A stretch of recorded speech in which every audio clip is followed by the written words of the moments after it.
Why do people only value you when you disappear? Why does your constant presence breed ignorance and your absence awaken desire? In today's world of overexposure, emotional exhaustion, and shallow connections, the disease of being too available has become invisible. In this video, we will explore how your unavailability is not a weakness, deep source of strength. Stay with me till the end, because by the time you're done, you'll understand exactly how to reclaim your value, renew your energy, and master the silent power of distance. The human soul, in its essence, seeks recognition, not in the shallow sense of approval or applause, but in the deeper sense of being seen, truly seen for what it is. Person becomes too available, too eager to give, to appear, to respond. They unknowingly erode this recognition. The paradox is subtle yet profound. By giving too much, you begin to vanish. Like a beautiful painting exposed constantly to sunlight, your presence fades in the eyes of others, not because it lacks value, because it becomes too familiar to notice. Constant availability becomes a psychological background noise, something always present, always expected, no longer appreciated. In relationships, friendships, and even professional spaces, the person who never withdraws is eventually never missed. This is not cruelty on the part of others, it is simply how perception works. What is always there becomes a part of the furniture, useful, predictable, and overlooked. When you are always the first to reach out, the one who never says no, the one who sacrifices your own time, energy, and silence to be present for everyone else, you send an unconscious signal: my value depends on my presence. And that signal teaches others to treat you accordingly. They learn that your time is not sacred, your energy is limitless, and that your boundaries are flexible. They may not say it aloud, but they internalize it. Over time, their respect begins to fade, not necessarily out of malice, but out of habituation. They begin to expect your constant giving, and any small act of self-preservation is viewed as selfishness. The tragedy here is not just how others treat you, but how you begin to treat yourself. You start believing that if you're not constantly available, you're failing in some way. That love must be earned through servitude. That presence equals worth. The psyche, however, rebels against this distortion. Deep within, there is a voice that begins to whisper, you are not being seen, you are being used.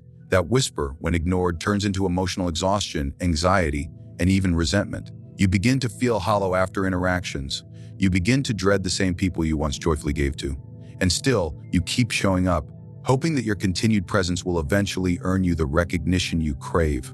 But it never comes, not until you make the terrifying, liberating decision to pull away, not in anger, not in punishment, but in stillness, in self-respect, in silence. To become unavailable is to reclaim your psychological shape. It is to tell the world, without words, that your energy is not free, your attention is not infinite, and your presence is not a given. It is to create space where others must now reflect on what your presence actually meant. It is to reintroduce scarcity in a world that confuses abundance with value. Suddenly, your silence becomes loud, your absence becomes a mirror, and those who only loved you for your availability will either vanish or protest. But those who truly saw you, those who respected the depth behind your presence, will adapt.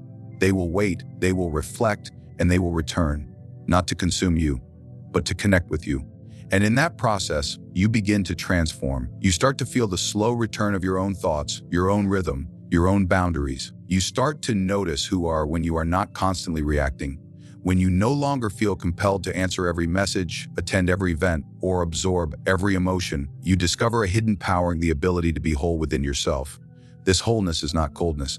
It is not isolation. It is sovereignty. It is the sacred realization that you do not owe your presence to everyone who demands it, that your time is a finite resource, that your soul needs space to breathe, to regenerate, to think, to dream, to simply be without interruption. In that space, your presence regains its value. Not because you forced others to miss you, but because you allowed yourself to become meaningful again.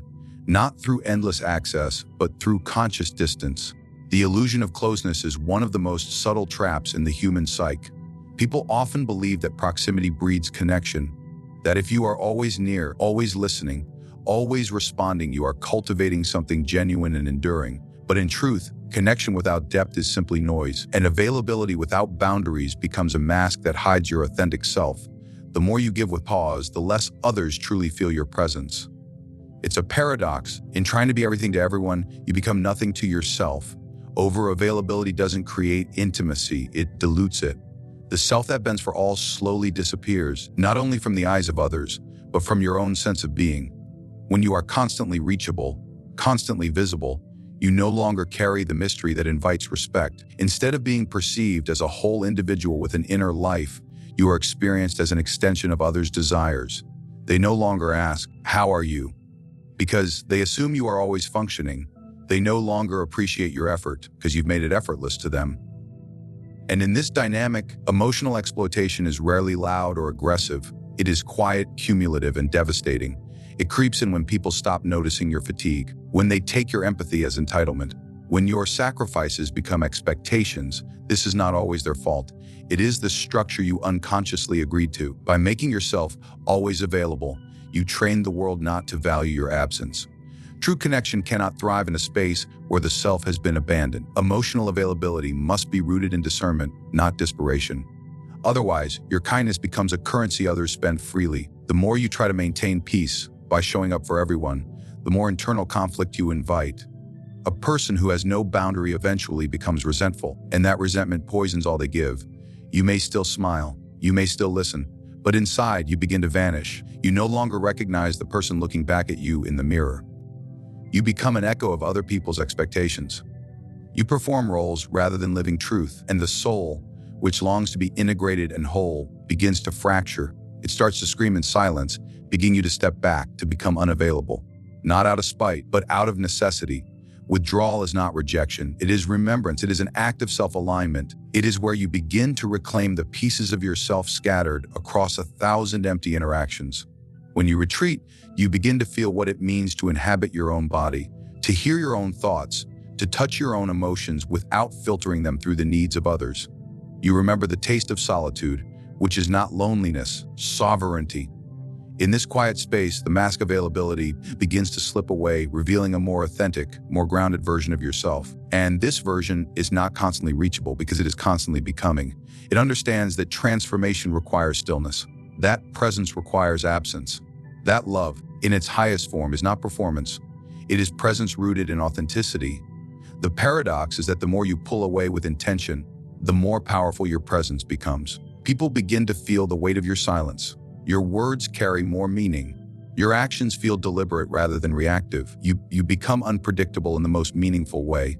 Not because you are playing games, but because you are no longer being played by the game of constant accessibility. This makes you magnetic, because mystery awakens curiosity, and curiosity reignites connection. But this time, it is not based on obligation. It is based on awareness. Others approach not because they consume you, but because they want to meet the real you. And in that space, you are no longer a function in someone else's life. You are a presence, a soul, a boundary, a being who chooses connection from a place of strength rather than weakness. Power is not always found in noise or visibility. In fact, the most powerful force in the room is often the one that says nothing, the one that holds back, the one that remains unseen until it chooses to reveal itself. In a world where everyone is shouting to be heard, the quiet mind becomes a mystery, and mystery is the birthplace of reverence. Unavailability is not merely a tactic, it is a psychological force. It makes others question. It forces them to reflect, triggers a silent awareness within them that your time, your energy, your presence, these are not guarantees, they are privileges. And when something becomes a privilege, it becomes precious. It is no longer treated carelessly because it is no longer seen as constant. People instinctively chase what is withheld. It is an ancient pattern rooted in human psychology. When someone is always near, we stop seeing them clearly. Their presence becomes background noise. When they pull away, gently with purpose, something changes. The emotional field shifts. The mind of the other is forced to adjust. It begins to wonder, where did they go? Why does their absence feel louder than their presence ever did? This is the quiet echo of unavailability, and it carries more weight than constant chatter ever could. It is a mirror placed before others, showing them their assumptions, their dependencies, their unconscious expectations. And in this reflection, they are forced to confront their own behavior. Unavailability also protects the sanctity of your inner world. It creates the psychological space where your thoughts are not immediately hijacked by the expectations of others. This is crucial for anyone seeking clarity, strength, or creativity, because the mind cannot create in chaos. It cannot evolve when it is constantly interrupted. A mind without space is a mind enslaved. And when you are always reachable, always involved, always present for demands of the external world, you slowly surrender that inner space where real power is cultivated. This is not selfishness. It is survival. It is self-preservation in the highest sense. Because if your mind is filled with everyone else's noise, where is your own voice supposed to live? There is also a spiritual undertone to unavailability.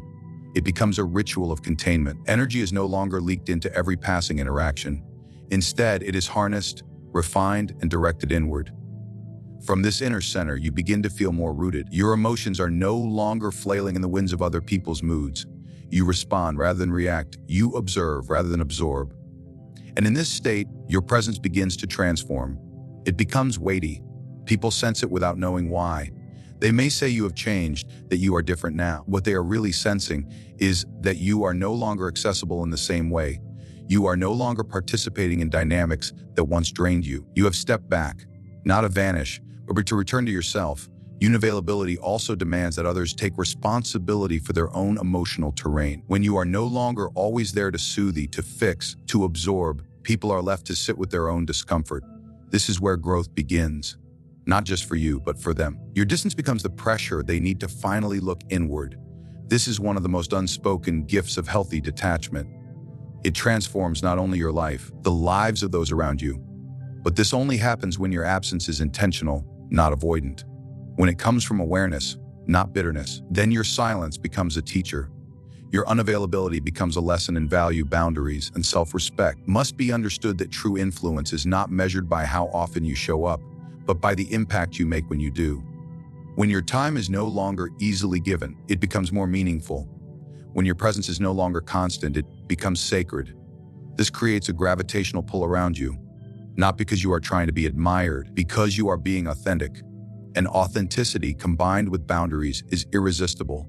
It speaks to something primal in all of us, the need to encounter something real, something rare, something that doesn't need the crowd's approval to feel whole. Unavailability challenges the illusion of constant connection, which modern society mistakes for closeness. Being always reachable, always involved, constantly seen is not intimacy. It is exposure. It dilutes your presence and disperses your presence into too many corners. When everything is accessible, nothing is special. This truth sits quietly in the shadows of our overstimulated world, but it is as sharp as ever. The more visible you are, the easier it becomes for others to reduce you to a role, an expectation, a routine. They stop seeing the complexity of your being and instead project upon you the version of you that is most convenient for them. To be unavailable is to resist being flattened into a caricature. It is to preserve the mystery of your personhood, the depth of your thoughts, and the sacredness of your own evolution. Every person who values their mental strength and emotional clarity must, at some point, confront this tension. Will I give myself away endlessly in the name of connection, or will I reclaim the right to exist privately, deeply, and without apology? This choice is not about isolation. It is about integrity.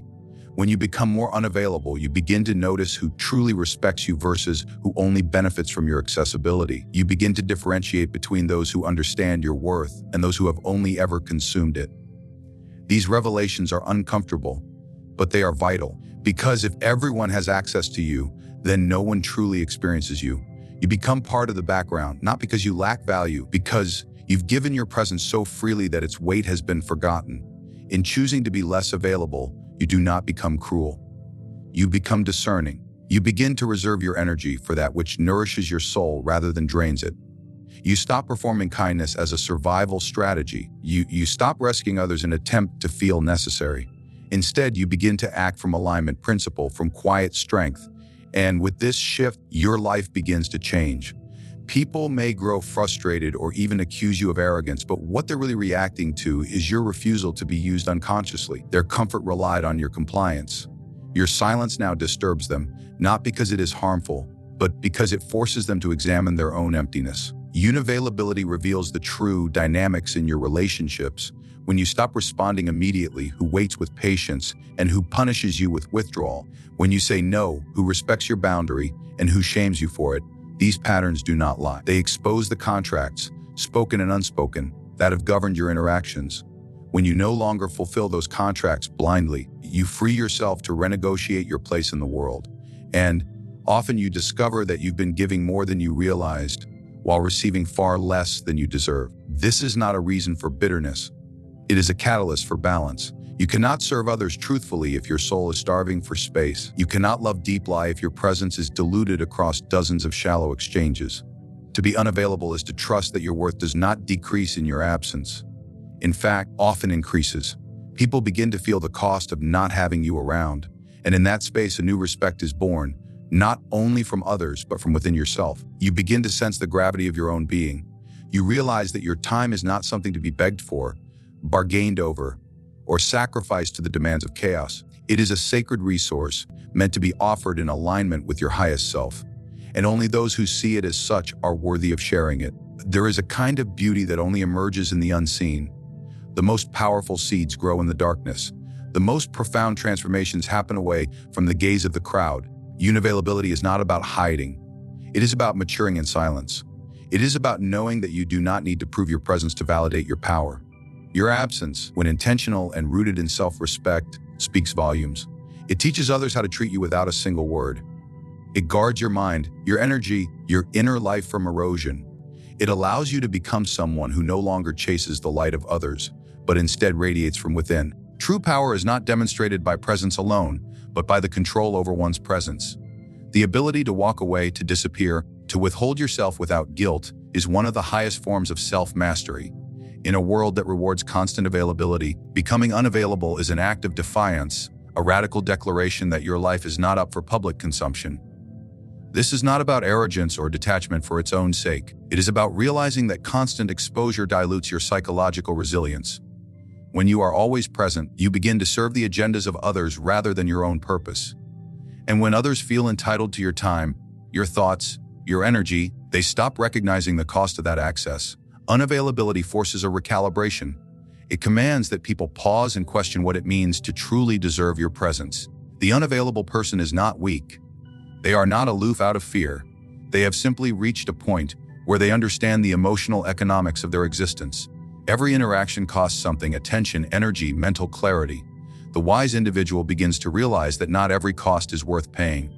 They withdraw, not as a way of hiding, but as a form of inner conservation. They know that transformation requires silence. Renewal requires solitude. Depth cannot be born in the noise of the crowd. Only by becoming strategically unavailable can one begin to create space for something higher to emerge. Intuition, insight. Availability is often exploited, not appreciated. People love access more than they love essence. They will praise your helpfulness while draining you of vitality. They will applaud your constant, yes, all the while growing addicted to the version of you that serves their convenience. But as soon as you shift, soon as you become less accommodating, you expose the real dynamic. Some will resist, some will vanish.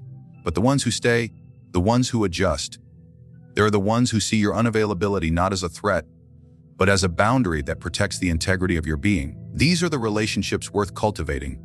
Psychologically, the power of unavailability rests in its ability to break unconscious patterns. If you've spent your life seeking validation through pleasing others, withdrawing can feel unnatural. But it is precisely in that discomfort that your liberation lies. You begin to see how often you gave yourself away to avoid rejection or loneliness.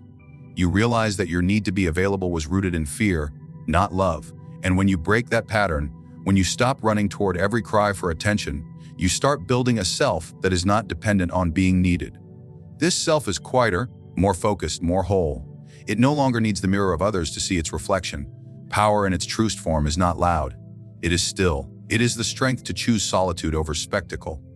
It is the confidence to know that your absence can speak just as clearly as your words. The person who can disappear without anxiety, who can remain unseen without feeling forgotten, holds a kind of magnetism that cannot be faked. Their silence is not empty, it is full of intent. And because they are no longer reacting to every impulse, they become architects of their own destiny. They plan. They wait. They strike when the time is right, not when the world demands it. To master unavailability is to master timing. It is to understand when to appear and when to vanish, when to speak and when to remain silent, when to give and when to protect. This rhythm is essential to power. Not everyone is worthy of your light. Not every opportunity deserves your attention. Not every question requires your answer. There is power in restraint. There is strength in being unseen. The world will always try to pull you into constant visibility. But the wise individual knows that the most meaningful movements often happen beneath the surface, far away from the noise, far away from the hunger for recognition. When you learn to sit in that space, alone, undistracted, undisturbed, you come into contact with a version of yourself that is untouchable. because it no longer needs the world's permission to exist. When you truly begin to understand the power of unavailability, something deep within you shifts. You stop allowing the world to pull you in every direction. You stop performing acts of emotional servitude just to be acknowledged. You recognize that your time, your attention, your energy, these are sacred currencies, and only those who approach them with reverence deserve to engage with them. Unavailability is not arrogance. It is not neglect. It is a silent declaration that your inner world matters more than external noise, that your peace is more valuable than your popularity. You begin to notice the psychological cost of being too available. People start to expect access, not respect. They confuse your kindness for weakness. Your generosity becomes a playground for their selfishness, and slowly, without realizing it, you start to lose parts of yourself. Your creativity, your intuition, your sense of direction. You become scattered, drained, uncentered. This is the quiet erosion of selfhood, and to reclaim it, you must withdraw. Not from love, not from truth, but from unnecessary exposure. When you make yourself less available, you don't become less loving. You become more selective. You no longer chase validation in every interaction. You no longer fear being misunderstood or left out. You accept that solitude isn't loneliness, it is power. And from that place of stillness, your intuition strengthens, your vision sharpens, your self-respect becomes non-negotiable. You stop explaining yourself to those committed to misunderstanding you. You stop justifying your silence. You let your absence speak for itself. In unavailability, you discover your essence. You become difficult to reach, not because you are cruel, but because you are in alignment. Not everyone is entitled to your presence, because not everyone is prepared to handle it with care. And in this realization, you find liberation. You move from reaction to intention, from approval seeking to soul keeping. You become rare, not because you seek to impress, but because you refuse to be deluded. The most powerful people are not always the loudest. Often, they are the ones who move quietly, deliberately, and with great restraint. They are not defined by how much of themselves they give, but by how much of themselves they preserve. So become intentional with your presence. Guard your soul like a sacred flame. Because once you realize the cost of overexposure, you will never again give yourself away so freely. You will no longer need the world's attention, because you will have earned your own. And in that moment, nothing and no one can touch the sovereignty you've reclaimed.